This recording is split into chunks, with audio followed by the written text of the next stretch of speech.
Pa da krenemo od jednog pravila koje se zove hand check. Da objasnimo prvo šta je hand check. Hand check je znači pravilo gde je igračima u odbrani bilo dozvoljeno da delom od šake pa do lakta, znači ovom podmaticom celom, tako stoji u propisu, bilo im je dozvoljeno da koriste to u odbrani. Da čekiraju sa time tog igrača koga čuvaju, zato se zove hand check. Znači sa otvorenom šakom i sa hand, otvorenom šakom i sa podlaticom, da konstantno igrača koji je u napadu čekiraju ili ti zadržavaju, usmeravaju u neku stranu gde hoće, odguravaju od lopte, od pozicije uopšte, da ga odguravaju od perimetra, od trojke, kako god hoćete. I ono je bilo recimo dozvoljeno konstantno na celom terenu do nekih tamo kraja 70. godina i ranih 80. godina je ono bilo dozvoljeno po celom terenu. I tu onda ide prvo neko ograničenje tog pravila, ja mislim tamo 78. 9. godine, koliko sam čitao, istraživao, sad se ne sjećam tačno, ali to tako mi nešto u glavi, nije ni toliko važno, gde je ukinuto bilo to pravilo po celom terenu. Znači ono je bilo zabranjeno od osnovne linije pa do suprotnog slobodnog bacanja. Znači kada napadač krene sa loptom u napad, kada mu se izvede lopta od svoje osnovne linije do onog bacanja tamo gde odbrana brani, a on napada, nije bilo tog hand checka. Nije bilo ono dozvoljeno tada, kada je to prvo ukidanje, ograničavanje bilo. Ali već tamo kada dođe do trojke, do perimetra, ono je važilo kao i pre. I tako je bilo, znači, cele 80. godine i početak 90. godina. To je sve onaj period Jordanov o kom smo pričali u prošlom klipu, prve te njegove godine, do te prve titule i posle. Znači, ono je posle dodatno ograničeno 94. godine. Ali pričamo, znači, ceo taj period 80-ih i početak 90-ih, kada je to Jordan gubio, kada je bilo 1-9 bez Pippena i ostalo, i posle kad je došao Pippen, kad je došao Phil i sve do te prve titule, ceo taj period, prvenstveno su to pravilo eksploatisali Detroit Pistonsi, od kojih je on onda 3 puta gubio, pa i 4. put dobio. Je li tako bilo? 3 puta je gubio. Jes, 3 puta je gubio i onda 4. put ih tek dobio kad je osvojio titulu, tu prvu. Ali i drugi timovi su to koristili, nije to koristio samo Detroit Pistons, oni su onako bili tu kako da kažem, agresivniji možda u tome svemu i onako na ivici, zato što je bila siva zona, nije jasno bilo definisano uopšte konkretno šta je taj hand checking. Mislim, ono jeste bilo definisano, postoje propis, ali nekako je ostavljano sudijama da procenjuju oni, znači, na svoj osjećaj šta je i kako je. I onda su te ekipe kao Detroit Pistons i uopšte druge ekipe igrači to nekako stalno bili na toj ivici, onako, te ivici te agresivnosti. Zato kad se gledaju ti highlights ili neke utakmice iz 90-ih, ono i svi ističu i ti ljudi koji su bili iz tog vremena, koji su gledali to i uživo i pratili ta fizikality, ta agresivna igra i da je odbrana bila mnogo jača i jeste ona bila mnogo jača. Mislim, u tom smislu, fizičkom nekom smislu i agresivnosti ona bila mnogo jača. Ali to ne znači da je ona bila bolja ili da je bila ona sada lošija ili da je ova sada mnogo bolja, nego je totalno drugačije. Znači, vidjet ćete to i motiv ovog snimanja da se to objasni. Sada je odbrana, nema tog fizičkog kontakta, on je sveden na minimum, ne na minimum, nego nema nikakvog fizičkog kontakta u smislu tog hand checkinga i toga, ali je više ona timska, više je zonirana, više se pokrivaju, kako da kažem, ne sam igrač, nego area te, kako se kaže to, ti delovi terena se pokrivaju i pomeranja su ti switchinzi i tako dalje, ali pričat ćemo o tome drugom prilikom. Sad se, znači, baziramo na hand check. Znači, 80-ih je prvi put on ograničen, ali rekli smo da je smeo, znači nije smeo po celom terenu, ali je posle tamo smeo od trojke, od perimetra. 94. je malo ozbiljnije ograničavanje toga, gde više nije smeo da kontroliše igrača rukama na perimetru, odbrambeni igrač. Znači, dozvoljeni su samo kratki ti kontakti nekontinuirani i bez gurkanja kroz ceo teren, kao što je bilo. Poenta promene je bila smanjiti fizičku kontrolu nad driblingom i povećati taj freedom of movement za bekove. Rod Thorn je o tome govorio, koji je bio tada vice president te asocijacije NBA lige.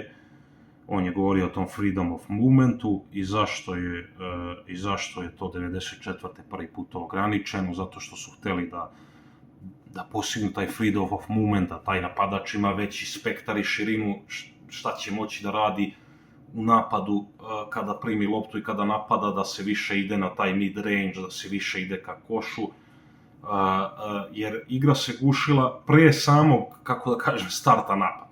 Znači pre tog ograničenja u pravilu.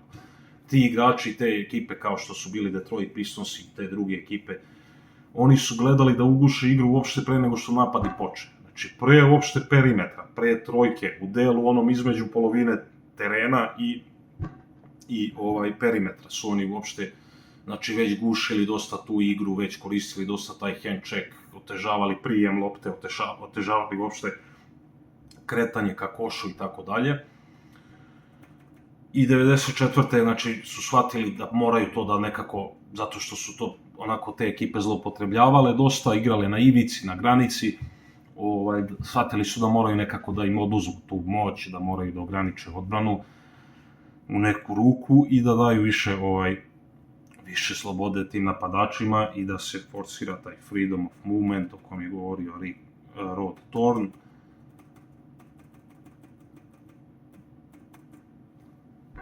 I da, evo kaže ovde, zato što odbrana previše guši perimet igru, napadi postaju sporiji i izolacioni i onda se svodilo uglavnom na 1-1 rešavanje tih situacija, što je Jordan radio najbolje. On je i tada pod tim hand checkom i svih tih 80. godina smo već pričali kako je igrao, koje poene je postizao, šta je radio, ali to je bio onaj njegov hero ball koji je posle Phil, znači, ograničio, uveo tu igru u trouglu i tako dalje, gde je on, znači, a nije on, mislim, sad to radio namenski, nego je tako je bila postavka u igri. Znači, on je primao te lopte pod tim hand checkingom i onda se uglavnom svodilo na njegovo rešavanje 1-1, odnosno u prvom koraku 1-1, a kasnije su dolazili i skupljali dole i u reketu cela ostala odbrana i onda je on iz toga rešavao ili šutirao ili dodavao i tako dalje.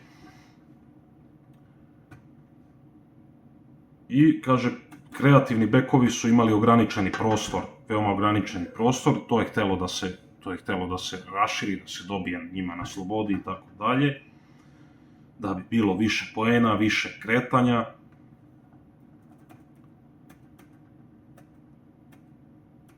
Međutim, iako je 94. promena uvedena, sudije i dalje dozvoljavaju mnogo kontakta, to sam već spominjao. Timovi koriste taj soft hand check taktike. Odbrana i dalje može da uspori taj prvi kontakt. To je ono što sam teo da spomenem, o tome je pričao recimo Phil Jackson i Chuck Daly koji je bio trener Detroit Pistonsa, da su igrači i dalje pored tog ograničenja nalazili načina da nekako nađu neku sivu zonu gde nisu sad više baš direktno podlakticom to radili, nego su to radili ramenima, to su radili kukovima, to su radili ubacivanjem tela i tako dalje, gde to nije bilo baš najjasnije definisano, pa je sudijama ostavljano na procenu, pa su oni nekad procenjivali, nekad nisu. Još je to sve onako bilo neka siva zona. O tome ima dosta detaljno gde govori Chuck Daly, kažem, neću sad to dodatno razrađivati, poentu shvatate, i zato se sve vreme govori o nekom radikalnijem rešenju toga svega, ali to traje, oni razmišljaju šta će, kako će, da bi konačno ga ukinuli tek 2004. godine. Znači 10 godina kasnije od tog ograničenja 94. Još 10 godina se igralo to tako sa tim kao malo ograničenim hand checkom, a to je ceo u stvari taj period kad su Chicago Bullsi osvajali te titule, cele 90. Znači, i kasnije, oni su poslednju osvojili 98. Ali, kažem, ceo taj njihov period i posle 99. 2000, 2001. druge, pa sve do četvrte, kada je četvrte konačno došlo do jednog seta promene pravila, gdje je bio uključen taj hand check, to je bio glavni razlog, ali su oni još neka pravila tu iskoristili da promene. I kaže ovako, NBA uvodi striktno tumačenje pravila. Znači, svaki značajan kontakt rukom na ball handleru je faul. Ruke ne smiju da se koriste za usmjeravanje, usporavanje i kontrolu driblinga. Defanzivac mora da koristi noge, poziciju i lateral movement.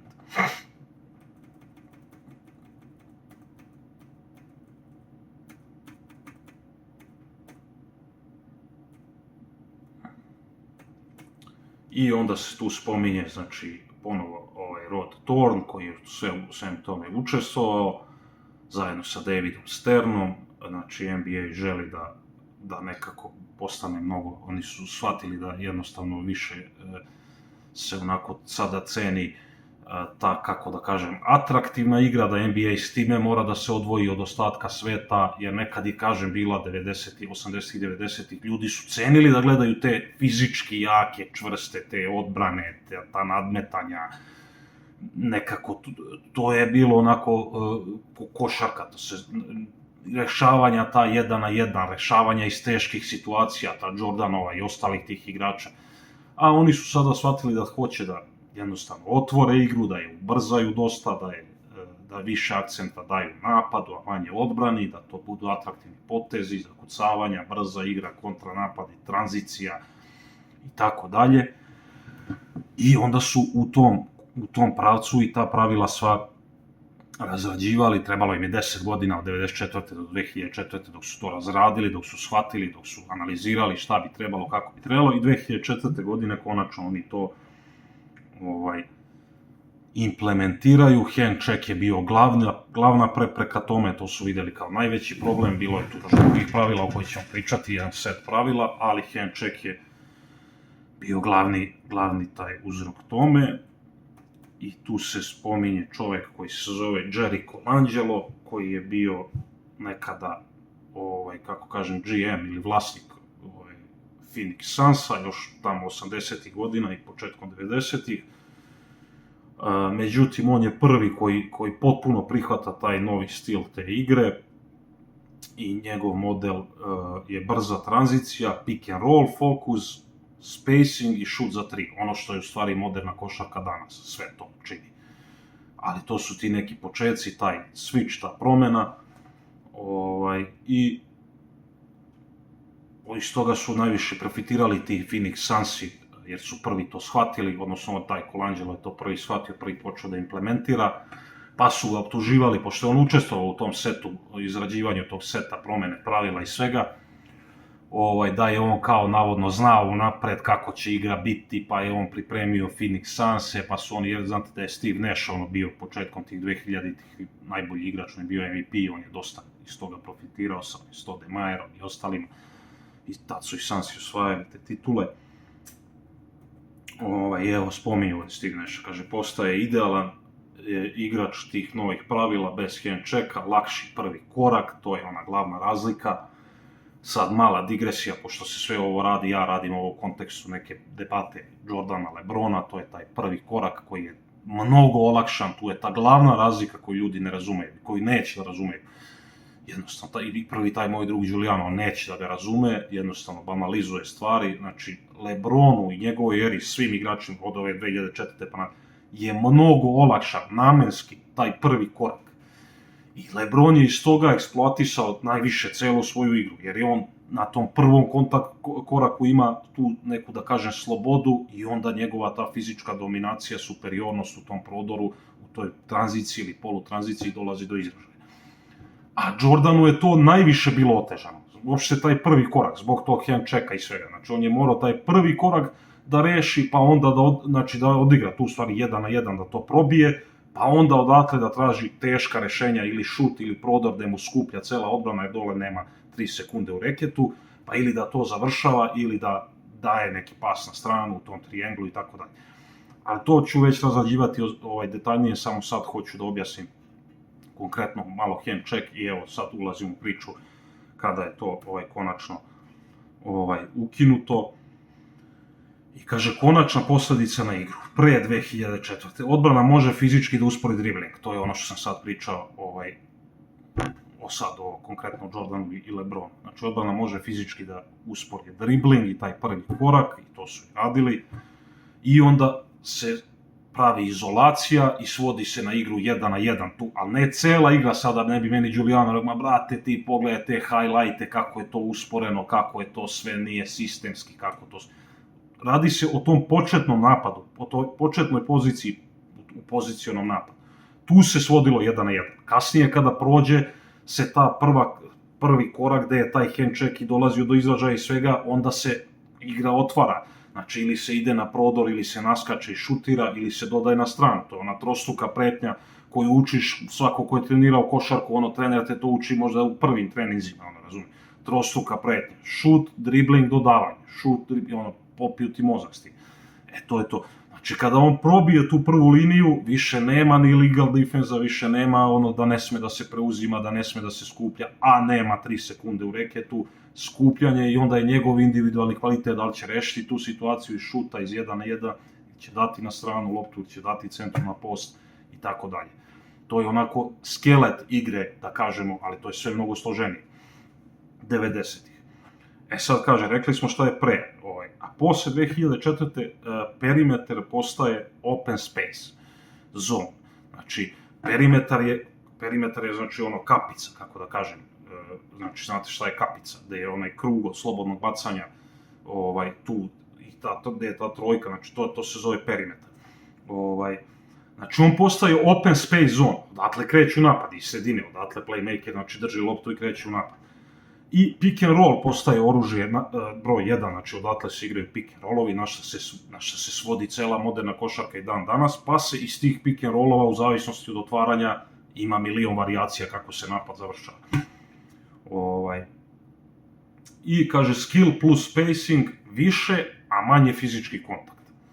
Znači, spacing, prostor jednostavno se koristi, mnogo se više šutira, šuteri su mnogo traženiji, svi moraju da šutiraju trojke da bi ti šuteri na stranama bili opasni, da bi njihovi ti igrači morali da obraćaju pažnju i na njih, i onda taj igrač koji kreće sa perimetra, on iz pick and rolla kada probije ima opciju da završava s centrom, ima opciju da on završava šuter, ima opciju da mu centar otvara prostor da on ide ka košu, što je James najviše radio, ima opciju, ako mu se sve to zatvori, da izbaci loptu na stranu, na šut, ili na 45 stepeni, ili na tam korner, i onda ako i tu izbaci, pa odbrana pomeri, onda lopta ide ponovo na šut i cela odbrana se pomera, znači mnogo je više tog momenta, mnogo je više tog pomeranja timskog i u napadu i u odbrani, i to su te razlike između tih era. To ne znači da je ona bila lakša, ova bolja, ova ovakva, ova onakva. Ja sad pričam konkretno šta su razlike, a to ćemo obrađivati detaljnije. Pričali smo sad u prvom delu o hand checku, jer je on ubedljivo, da kažemo, najvažniji. Videli ste, shvatili tu ključnu promenu u 94. pa 2004. i kako je to uticalo na celokupnu igru, sam objasnio. Sad, kaže ovako sad dole, jedan kao zaključak. Hand check didn't disappear overnight. It was gradually restricted from a physical tool in the 80s, limited in the 90s, and finally removed as a defensive strategy in 2004. Znači, on nije nestao preko noći, nego je bila restrikcija kao jedno fizički alat 80-ih, pa još više ograničen 90-ih i onda konačno ukinut 2004. godine. I onda sad ode oko Jordana i Lebrona, kako je to uticalo, kako je to imalo konteksta u Jordanovoj eri, kako u Lebronovoj, konkretno na njih, to sam znači rekao. Jordan znači je igrao u eri gde ruke kontrolišu dribling, znači da je on morao mnogo teže, prvo uopšte ulazio u situacije da igra, znači napad je mnogo teže započinjao, kako da kažem, ne samo Jordan, nego uopšte, znači lopta se prevede, recimo, preko polovine terena i tu sa tim hand checkingzima oni već tu guše igru. Uopšte se ne dešava igra tamo u perimetru, u trojci, tamo ka košu, reketu odmah na početku napada, nego se tu guši, ograničava, izgurava, usmerava, otežava dribling. Tu je Jordan morao da probije jedan, on je tu rešavao već, znači na tom delu terena rešavao već napad, da kažemo, u većoj meri. I onda on kad probije to dalje, onda su dalje opcije. Da li će da naskoči, šutne mid-range, da li će da nastavi dole do kraja, ako ne skupe na vreme, dole u reket, pošto su morali da budu u toj početnoj poziciji na svojim igračima. Čim je on probio, oni počinju da skupljaju, razumete? Nije tu da nema pomoći, da nema udvajanja. Nema tu u startu, ne udvajaju ga na pola terena, ne udvajaju ga na... Razumete? Toga nema. Ali čim on probije, onda oni pomeraju, ali nekad je on brži, pa ne stignu da pomere, pa on ide do kraja, pa zakuca ili ide na prodor. Nekad mu skupe, on šutne mid-range ili ga skupe, pa on da u tom posle trianglu na stranu Pippenu, da nekom Paxsonu ili nekome u ćošak da šutne, ili daju centru na post, da on rešava leđima. Znači, eto, to je neka slika te igre, a kod LeBrona prostor kontroliše igru, razumete? Znači, prostor kontroliše igru. Jednostavno, znači, tu je dozvoljeno bilo u odbrani da stojiš na liniji pomoći, ono što se zove linija pomoći, znači, lopta je, recimo, igrač je drži jedan napadač na perimetru, ti čuvaš igrača na strani, ti se nećeš stajati zalepljen za njega, nego ćeš stajati negde na liniji pomoći između tog igrača i lopte. I onda u zavisnosti gde kreće ovaj igrač, odbrana se pomera, ali tu ulaze u igru pick and rollovi sa blokovima gde to omogućavaju, pa se iz pick and rollova širi igra, kao što sam malo pre već objasnio. I onda i napadač ima opcije, ali mu je mnogo veći prostor taj ka reketu, prvo što ima 3 sekunde u reketu, u odbrani ne smeju da stoje u reketu, drugo što je taj otvoren perimetar i space i nema hand checka, niko ne sme da ga takne, on je s loptom, igrač ga samo prati u stavu, sme da ga samo grudima zaustavlja, bez ruku, bez ičega, sve drugo je faul.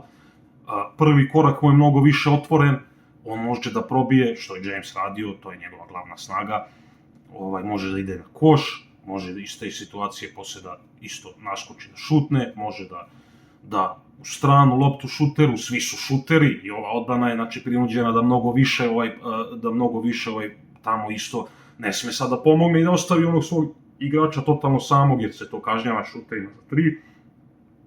Može da odigra pick and roll s centrom, gde ima različitih varijacija završetka toga, da će da probije pa da da centru da završi, da će on da odigra, da će i tako dalje, da ne širimo, to je sad mnogo ozbiljnija tema. Uglavnom, eto, to je sve za ovaj prvi video što se tiče hand checka i tih pravila, pa ćemo da idemo sad dalje oko drugih nekih pravila. Ovo je onako neka najvažnija tema koju smo hteli da obradimo, pa ćemo da vidimo dalje.